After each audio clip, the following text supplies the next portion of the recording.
Hello everyone, welcome to my channel. आज है 30 अप्रैल और आज के इस वीडियो में हम 30 अप्रैल से बनने वाले सभी इंपॉर्टेंट क्वेश्चंस को कवर करेंगे।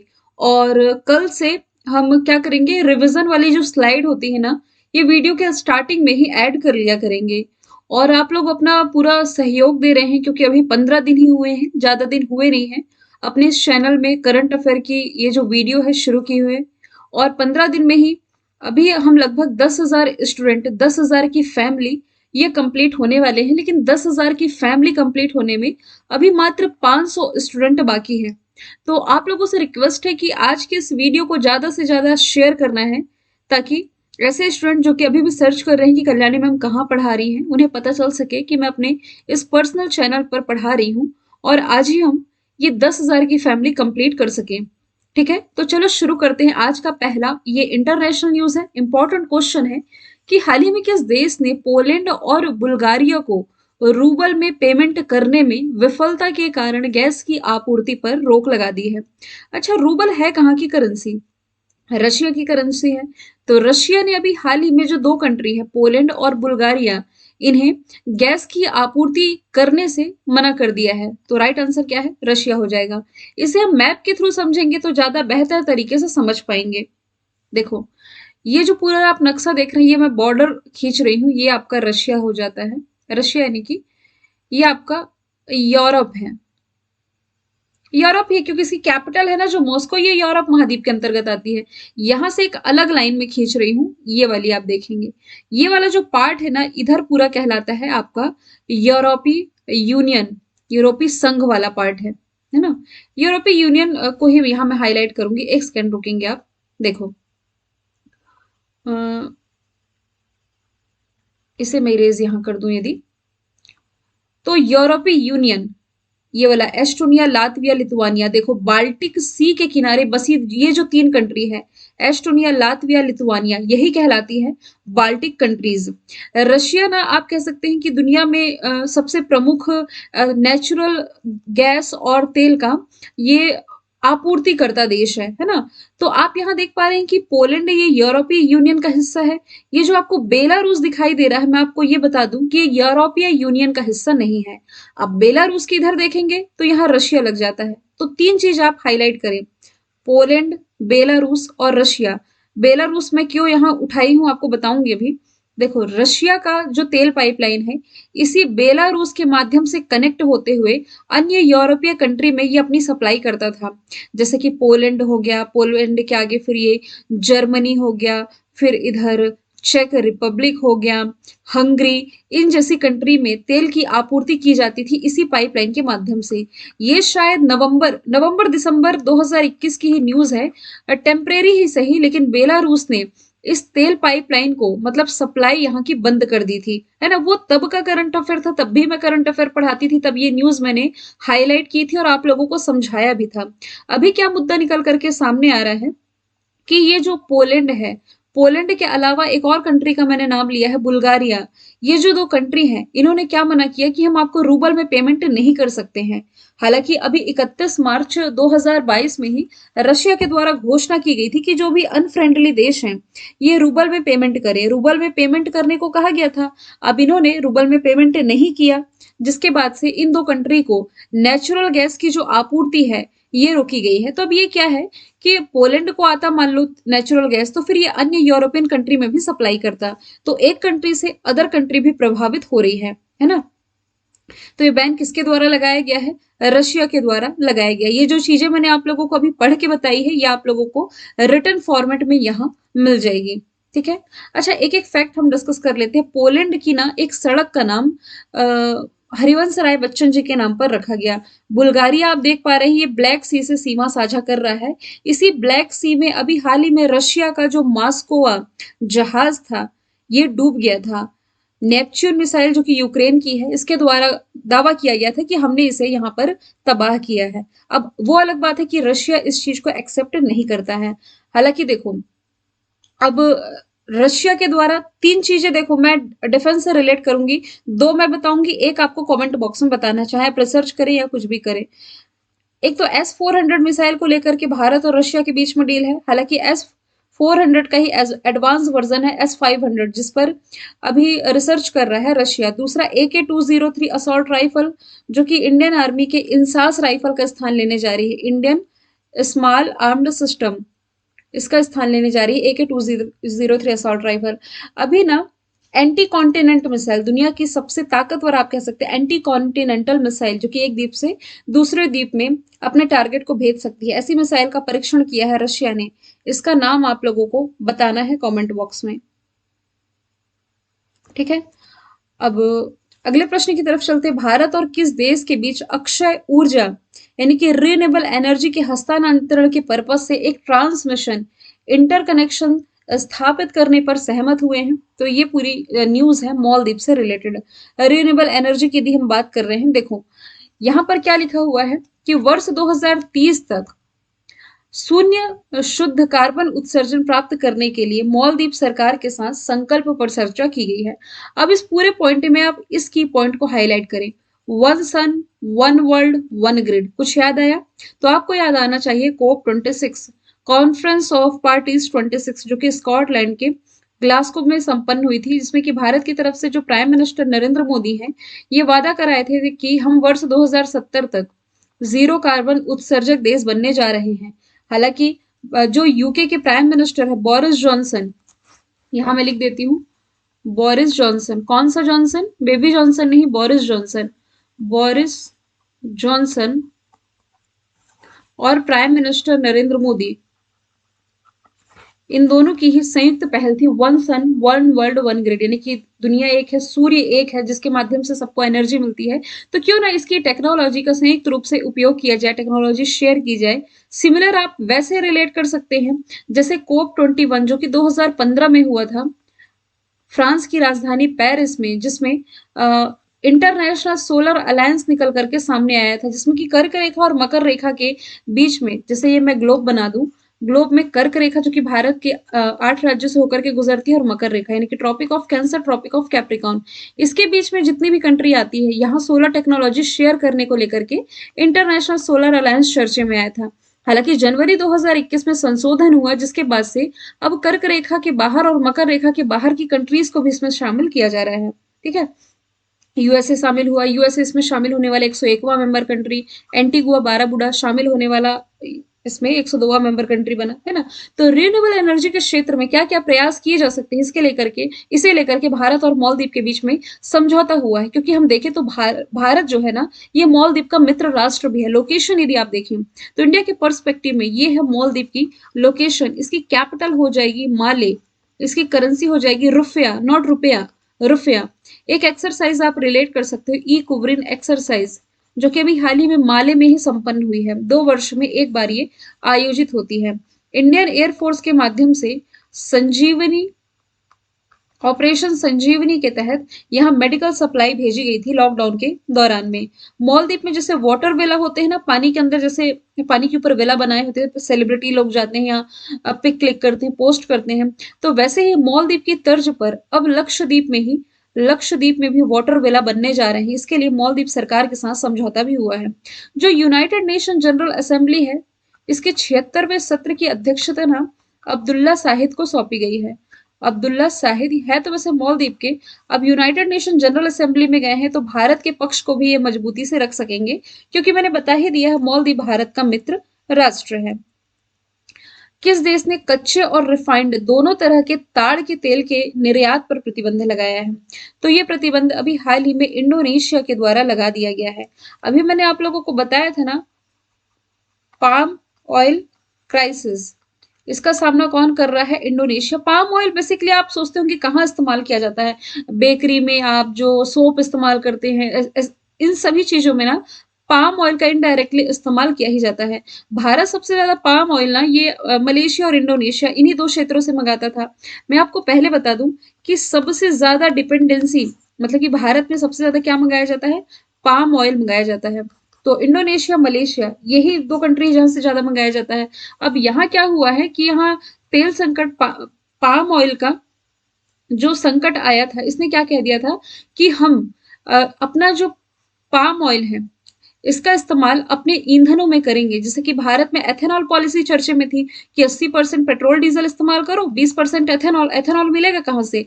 कृषि अपशिष्ट से मिलेगा, गन्ने से मिलेगा। सेम वैसे ही से यहाँ मलेशिया, ये सॉरी मलेशिया में कह रही हूँ बार बार, इंडोनेशिया में क्या कह दिया गया कि आप जो इस्तेमाल करते हो इसमें मान लो व्हीकल में 80%, हालांकि यहाँ 80% नहीं, मैं एग्जाम्पल के तौर पर आपको समझा रही हूँ कि इसमें कुछ मात्रा में पाम का इस्तेमाल किया जाए, ये जो ऑयल होते हैं इसका इस्तेमाल किया जाए। क्योंकि अभी आप जानते हैं ओपेक कंट्रीज यानी कि Organisation of Petroleum Exporting Countries के द्वारा तेल के दाम बढ़ाए जा रहे हैं। तो विकल्प के रूप में जब ऑलरेडी इंडोनेशिया के पास संसाधन है तो ये अन्य कंट्री को क्यों भेजेगा? साथ ही इसने अपने तेल के निर्यात पर भी टैक्स लगाने की घोषणा की गई, तो महंगा हो रहा है, जिसके कारण ये दिक्कत जा रही है भारत को कि ये मंगवा नहीं पा रहा। तो चलो पाम ऑयल नहीं मिल पा रहा है, दूसरा ऑप्शन भी तो होगा भारत के पास। तो दूसरा ऑप्शन है सनफ्लावर, सूरजमुखी का तेल। लेकिन सूरजमुखी का तेल भी नहीं मिल पा रहा भारत को, रीजन क्या है? तो अभी आप लोगों ने लोकेशन देखी थी, देखो ये जो यूक्रेन है ना और ये रशिया है, यहाँ से मिलता है भारत को मोस्टली सूरजमुखी का तेल। अब यहाँ जिस हिसाब से आप जानते हैं 60 दिन से ज्यादा हो गए हैं, वॉर की स्थिति बनी हुई है, तो वहां से सूरजमुखी का तेल नहीं आ पा रहा है। तो कुल मिलाकर के यदि आप देखें ना तो भारत में जो तेल के दाम बढ़ रहे हैं, तो इंटरनेशनली जो घटना हो रही है इसी का प्रभाव पड़ रहा है करंट सिचुएशन पर। तो क्योंकि रिफाइंड और कच्चे तेल दोनों पर ही इसने प्रतिबंध लगाने की घोषणा की है, तो अब आप ये मान के चलिए कि अब और तेल के दाम जो है बढ़ने वाले हैं और आप सुनेंगे भी। मलेशिया और यहाँ तो चलो मलक्का स्ट्रेट है, यहाँ इंडोनेशिया से रिलेटेड ज्यादा नहीं, एक ही दो फैक्ट बता देती हूँ, दो फैक्ट बता देती हूँ। पहला तो ये कि वर्ल्ड गिविंग इंडेक्स यानी कि दान देने के मामले में ये टॉप पर है, भारत 14th प्लेस पर रहा है। दूसरा इंपॉर्टेंट आप ये याद रखिए, ये जल्द ही अपनी नई राजधानी है जो ये नुसंतरा बनाने जा रहा है। प्राइम मिनिस्टर नरेंद्र मोदी ने किस राज्य में एक कैंसर उपचार केंद्र का उद्घाटन किया है? तो ये उद्घाटन इन्होंने भी हाल ही में किया है, असम में। ऑप्शन नंबर डी इसका राइट आंसर हो जाएगा, असम के डिब्रूगढ़ में। तो इसका निर्माण राज्य सरकार और टाटा ट्रस्ट के संयुक्त उपक्रम के माध्यम से किया गया है। आपको मालूम होगा कि ये टाटा ट्रस्ट के द्वारा ही असम में कुल 18 कैंसर यूनिट स्थापित किए जाने का वादा किया गया था, जिसके बाद से असम सरकार के द्वारा इसका जो हाईएस्ट सिविलियन ऑनर है असम वैभव, इससे कौन सम्मानित किए गए थे? रतन टाटा जी। याद आया कुछ करंट अफेयर में मैंने बताया, जो पुराने स्टूडेंट होंगे उन्हें मालूम होगा। तो उद्घाटन किया है प्राइम मिनिस्टर नरेंद्र मोदी ने। असम की यदि हम बात करें तो इसकी राजधानी हो जाएगी दिशपुर। मुख्यमंत्री हेमंता बिस्वा शर्मा हो जाएंगे, है ना। राज्यपाल जगदीश मुखी हो जाएंगे। 7वां नेशनल पार्क यहाँ का दिहंग पटकाई है, आप लोगों को मालूम ही है। अच्छा, डिब्रूगढ़ की बात की जा रही है ना, आपको कुछ याद आना चाहिए डिब्रूगढ़ से। डिब्रूगढ़ कहाँ है? यहाँ। तो डिब्रूगढ़ में ही अभी हाल ही में एक मनोहारी गोल्ड टी चर्चे में थी। मैं यहाँ लिख देती हूँ, मनोहारी गोल्ड टी क्यों चर्चे में आई थी? क्योंकि ये 99,999 रुपए प्रति किलोग्राम में बिकी थी, जिसके कारण चर्चे में आई थी। ओरंग नेशनल पार्क आप रिलेट कर सकते हो क्योंकि इसका एरिया बढ़ाए जाने के कारण ये चर्चे में आया था। फिर काजीरंगा राष्ट्रीय उद्यान आप रिलेट कर सकते हो, जो कि एक सिंग वाले गेंडे के लिए फेमस है। सैटेलाइट फोन से लैस भारत का पहला नेशनल पार्क है। आर्थिक मामलों के मंत्रिमंडल समिति ने जम्मू कश्मीर के किश्तवाड़ जिले में किस नदी पर 540 मेगावाट की क्वार जल विद्युत परियोजना को मंजूरी दी है? इस क्वेश्चन से 4 फैक्ट निकाल सकते हो आप। देखो, बात कहाँ की जा रही है? जम्मू कश्मीर की। जिले का नाम नहीं इंपॉर्टेंट है, तब भी मैंने कुछ छूटे ना इसलिए रख दिया है, किश्तवाड़ जिला है। नदी पूछी जा रही है तो नदी का नाम हो जाएगा चिनाब नदी। दूसरा इंपॉर्टेंट पॉइंट, जल विद्युत परियोजना मेगावाट क्षमता यदि पूछी जाए तो 540 मेगावाट की क्षमता के साथ जल विद्युत परियोजना को मंजूरी दे दी है। ऑप्शन नंबर ए इसका राइट आंसर हो जाएगा। और इसके लिए लगभग 4500 करोड़ रुपए अप्रूव्ड किए गए हैं। किश्तवाड़ जिले की बात की जा रही है, चिनाब नदी की बात की जा रही है। Chenab valley power project private limited, मतलब इंप्लीमेंटेड बाय दिस कंपनी। ठीक है। अच्छा, ये चीजें तो लिखी हुई हैं, ऑप्शन के थ्रू मैं कुछ समझा देती हूँ। इसी चिनाब नदी पर ना जम्मू कश्मीर में सबसे ऊंचाई पर स्थित रेलवे ब्रिज का उद्घाटन किया गया था। ये इतनी ऊंचाई पर स्थित रेलवे ब्रिज है जो कि पेरिस, जो कि फ्रांस की कैपिटल, यहाँ एफिल टावर है जो इससे भी ऊंचा ब्रिज है। सिंधु नदी को लेकर के भारत और पाकिस्तान के बीच में विवाद है काफी समय से ही, आप लोगों को मालूम ही होगा। झेलम, तो झेलम के किनारे बसा हुआ श्रीनगर, और इसी श्रीनगर में अभी हाल ही में एक लग्जरी क्रूज सर्विस की शुरुआत की गई है। और श्रीनगर से आप ये रिलेट कर सकते हैं कि इसे यूनेस्को के द्वारा creative cities creative cities network की लिस्ट में ऐड किया गया है। रावी नदी, तो देखो पंजाब 5 नदियों का संगम कहलाता है। झेलम, चिनाब, रावी, व्यास, सतलज, ये आप लोगों को मालूम है।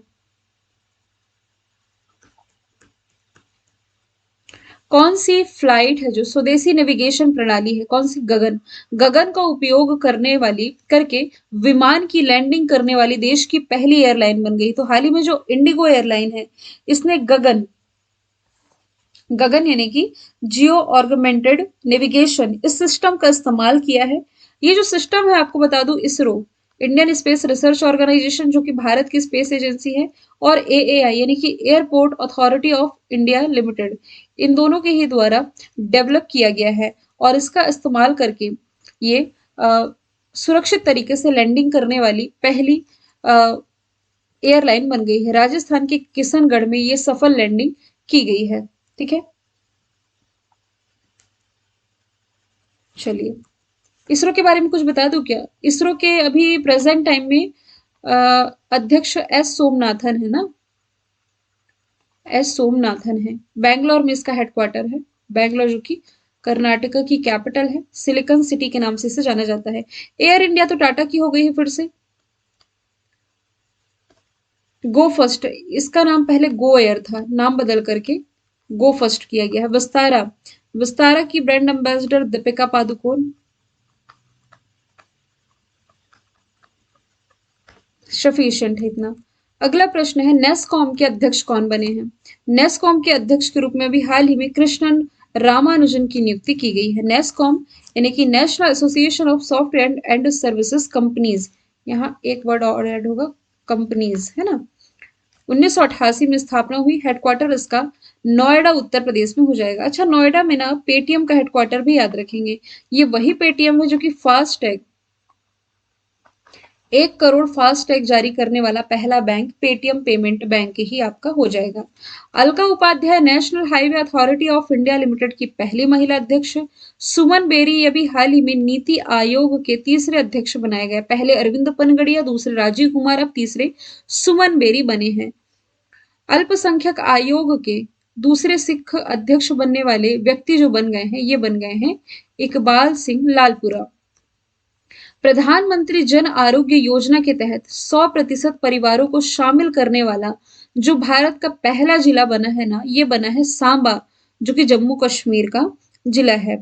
ठीक है, सांबा जिले में कुल 62,641 परिवार है जो ये आयुष्मान भारत योजना गोल्डन कार्ड के लिए पात्र है। मतलब कि पूरी तरह से इस योजना को शामिल करने वाला, इसका लाभ उठाने वाला ये भारत का पहला जिला बन गया है। दुनिया की सबसे बड़ी स्वास्थ्य योजना आप जानते ही हैं, 23 सितंबर 2018 में लॉन्च की गई थी। इस योजना के अंतर्गत हर परिवार को प्रति वर्ष 5 लाख रुपए तक का मुफ्त इलाज प्रदान किया जाता है। और इसके लिए क्या है कि निजी अस्पताल यहाँ निःशुल्क उपचार कराया जा सकता है। ये चीजें आगे पीछे लिख गई है, मैं पीडीएफ में सही करूंगी इसे।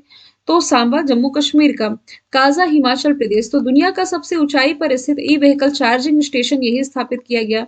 जामताड़ा झारखंड, तो हर विलेज में पुस्तकालय वाला पहला जिला भारत का ये जामताड़ा झारखंड बन गया है। इंदौर मध्य प्रदेश में, मतलब पीथमपुर, इंदौर के पास पीतमपुरा है, यहाँ भारत का पहला नहीं, एशिया का सबसे बड़ा और दुनिया का तीसरा या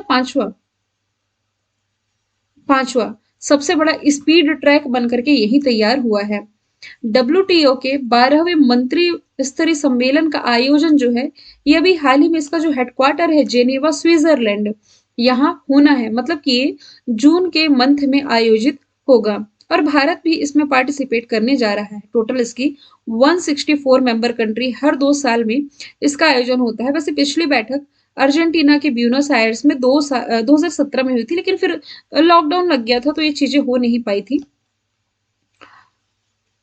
1995 में डब्ल्यूटीओ की स्थापना हुई, जेनेवा स्विट्जरलैंड में है। नकोजी अंकोजी का नाम जरूर याद रखेंगे, ये नाइजीरिया से बिलोंग करती है। डब्ल्यूटीओ की पहली महिला अध्यक्ष के साथ साथ इसकी अध्यक्ष बनने वाली पहली अफ्रीकी भी बन गई हैं। ग्लासगो स्कॉटलैंड में कोप 26 का आयोजन हुआ। फ्रांस की राजधानी पेरिस में भारत फ्रांस वार्ता का आयोजन हुआ।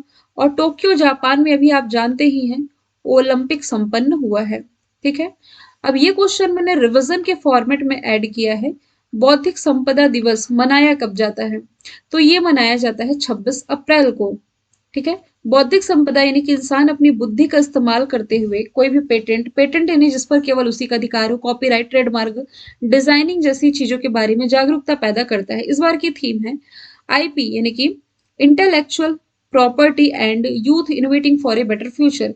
चलिए यहां से मैं आप लोगों को एक इंडेक्स भी याद करवा देती हूँ। यह है इंटेलेक्चुअल प्रॉपर्टी इंडेक्स। और अभी रिसेंटली जो इंटेलेक्चुअल प्रॉपर्टी इंडेक्स रिलीज किया गया है, इसमें इंडिया को 43 प्लेस पर रखा गया है। टॉप पर इसमें यूएसए हो जाएगा।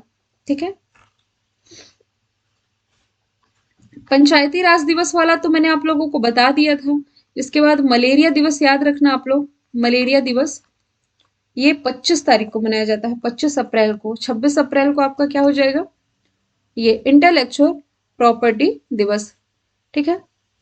और रिलेट करा दूं तो 17 अप्रैल को हीमोफीलिया डे, 19 अप्रैल को लीवर डे, 18 अप्रैल को आपका मनाया गया है विश्व विरासत दिवस, और 22 अप्रैल को अर्थ डे मनाया गया है। ठीक है। तो ये सारी चीजें रिलेट करके आप याद रख सकते हैं। और कल मैंने आप लोगों से जो सवाल पूछा था विश्व पुस्तक राजधानी वाला, तो इसका राइट आंसर था ग्वाडलजारा, मैक्सिको। आज का सवाल है हज समिति का अध्यक्ष किसे नियुक्त किया गया है? ऑप्शन में ना मैंने कुछ सुधार किया, हैथम अल घिस, ये राइट आंसर है। मतलब इस प्रश्न का राइट आंसर नहीं है, लेकिन कल जो मैं आपको एक्सप्लेन कर रही थी कि OPEC, Organisation of Petroleum Exporting Countries, इसके अध्यक्ष हैथम अल घिस है। मैंने हैथम बिन तारेक लिख दिया था, वो तो सुल्तान है। ठीक है। तो इसे आप करेक्ट कर लेंगे। अब बाकी इसका आंसर आप लोगों को कमेंट बॉक्स में बताना है। 500 मेंबर रह गए हैं टारगेट कंप्लीट होने में। आज हमारी 10K की फैमिली कंप्लीट हो जाएगी, तो इसे जरूर कंप्लीट करेंगे। मिलेंगे फिर नेक्स्ट वीडियो के साथ। Thank you so much.